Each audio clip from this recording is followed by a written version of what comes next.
McLaren just put a manager on speakerphone in the middle of a journalist sit-down with Lando Norris and told him which questions he was not allowed to answer. 24 hours later, Sebastian Vettel broke a year of silence to say exactly what McLaren did not want Lando to say. And the day after that, the FIA rewrote the 2026 rulebook. Miami is 7 days away, and every top team in Formula One is trying to shut its own drivers up before they get there. I am Ryan Caldwell. This is F1 Verdict. Subscribe to stay across every twist in Formula One. Now let's get into it. It's been one of the strangest weeks in this sport I can remember. On paper, the drivers won. The FIA caved, the rules are changing, and the 2026 regulations every driver hated 3 weeks ago are now being patched on the fly. But off paper, something very different is going on. Every team has spent this week trying to control what their drivers say, and one of the most respected voices in the sport just broke ranks anyway. Start with McLaren. The Guardian's Donald McRae sat down with Lando Norris this week for a proper long-form interview. Before the interview even started, McLaren's management called McRae and told him, directly, no questions about the 2026 regulations, no questions about Max Verstappen, and no questions about George Russell. When McRae pushed back during the conversation, a manager's voice came through on speakerphone, placed on the table in the middle of the room, and repeated it.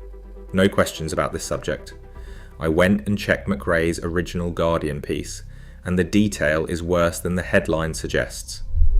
Lando, by every account, wanted to answer. He was silenced by his own team, in front of the journalist, live, with the phone sitting between them. This is not how McLaren normally behave. This is not how any Constructors' Championship leader normally behaves. Teams this deep into a title fight usually want their driver front and centre, talking, building a narrative. McLaren just did the opposite. Think about what McLaren is actually saying here. They are the Constructors' Championship leaders. Their driver is arguably the face of the title fight. And they are so worried about what he might say about the rules, about Verstappen, and about the driver market that they are physically gagging him in real time. Teams do not do that unless they are scared. And McLaren does not have a performance problem on paper. So what are they scared of? Here is my take. The same week Lando got gagged, McLaren confirmed they are rolling out an entirely new car, effectively a new MCL 40 between Miami and Canada. You do not build a new car mid-season if the current one is fine. You do not gag the driver if the story is under control. The honest version is this. Verstappen's exit clause with Red Bull is live.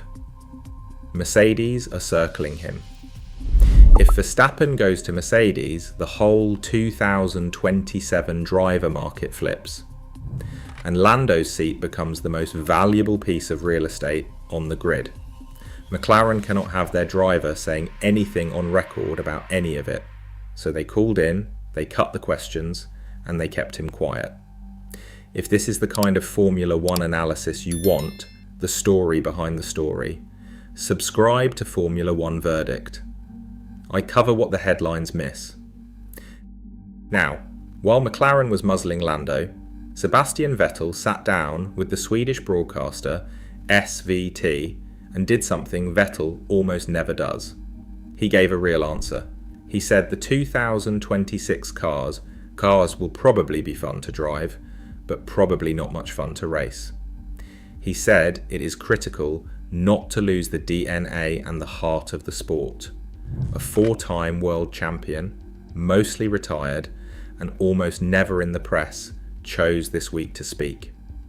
And within 24 hours, the FIA pushed through a package of mid-season rule changes for Miami. You have to understand what Vettel's voice means in this paddock. He walked away from the sport in 2022 on his own terms. He doesn't need a seat, he doesn't need a sponsor, he doesn't need the FIA to like him. When Vettel speaks publicly, it is because he has something he actually believes. And the thing he chose to say this week is that the sport he spent his life in is at risk of losing what made it the sport in the first place. That lands with the FIA differently than a serving driver saying it, because Vettel has nothing to gain. I have gone back and checked, and this is the part nobody is saying out loud. Nicolas Tombazis, the technical director at the FIA, admitted the tweaks will not fundamentally change the picture. The rule makers themselves are telling you the fix will not fix it, so why rush it through 24 hours after Vettel speaks? Because optics. The driver said the rules were broken. Mansell said it. Marko said it. Verstappen threatened to quit. And then Vettel, the one retired champion with nothing left to lose and no team to protect, backed them up on camera. The FIA could not sit on it after that, so they moved, not because the fix works, but because the political cost of doing nothing just became too high. Then there's Mercedes. This is the quietest story of the week, and in some ways the most telling. Toto Wolff sat in front of a camera and said that, talking about George Russell and Kimi Antonelli, he would rather have only one car racing than two drivers destabilising the team. Let me say that again. A team principal publicly threatened his own drivers with being benched if they go too hard at each other. 3 races in. His 19-year-old is leading the championship on 65 points, beating his senior driver, and the senior driver has already been quoted saying hitting the metrics will lock Verstappen out of a Mercedes seat. Look, I lived through 2016. I watched Hamilton and Rosberg tear Mercedes apart from the inside. What Toto just said is the exact opposite of how he handled that one. In 2016 he let it run, and it nearly cost them the constructors. This time he's trying to kill the fight before it starts, which tells me 2 things. 1, the intra-team tension is already worse than we think. And 2, Mercedes believe they have the car to win this title, and they are not letting a rookie and his teammate burn the season down over it. Nigel Mansell, incidentally, said this week that Russell needs to stamp his authority on the team. Helmut Marko said the title fight was going to be Mercedes internal. The paddock is watching this one closely, and Toto's comment is him trying to get ahead of a fire that hasn't properly started yet. All of this ladders up to one man, Stefano Domenicali. Asked about Verstappen's retirement threat, Domenicali said on the record that Formula One transcends all individuals. That is the F1 CEO publicly daring the 4-time reigning champion to walk. It is not a slip. It is a shot across the bow. F1 is telling its biggest star, your leverage has a ceiling, and we will find the ceiling if you push us. Verstappen, right now, is P9 in the Drivers' Championship. His exit clause activates if he is outside the top 2 at the summer break. The maths is ugly, and Domenicali is happy for everyone to know it.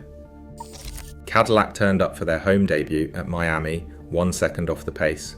Perez was 17th, Bottas 19th, last time out. The entire 2026 rules rewrite was supposed to give Cadillac a soft landing at their home race. Remember, the FIA did not just rewrite these rules because drivers were complaining. They rewrote them because the sport's newest manufacturer, the one F1 personally recruited to grow the American market, was about to turn up at Hard Rock and embarrass them. The politics of Cadillac is baked into every single one of those rule tweaks. If they roll out at Hard Rock on the 1st of May and still look like a back marker, the political trade that got those rule changes through falls apart. Watch Miami. That race is not about the title. It is about whether the internal politics of F1 survive contact with reality. So that's the verdict. On the surface, it was the drivers' week. The FIA blinked, the rules changed, and Verstappen got what he asked for. Underneath, every big team in this sport spent 7 days trying to stop their drivers saying the quiet parts out loud. McLaren literally called in, and shut Lando down. Mercedes threatened to bench a driver before the war even started. Formula One CEO publicly dared his biggest name to quit. And Sebastian Vettel, of all people, was the one who refused to play along.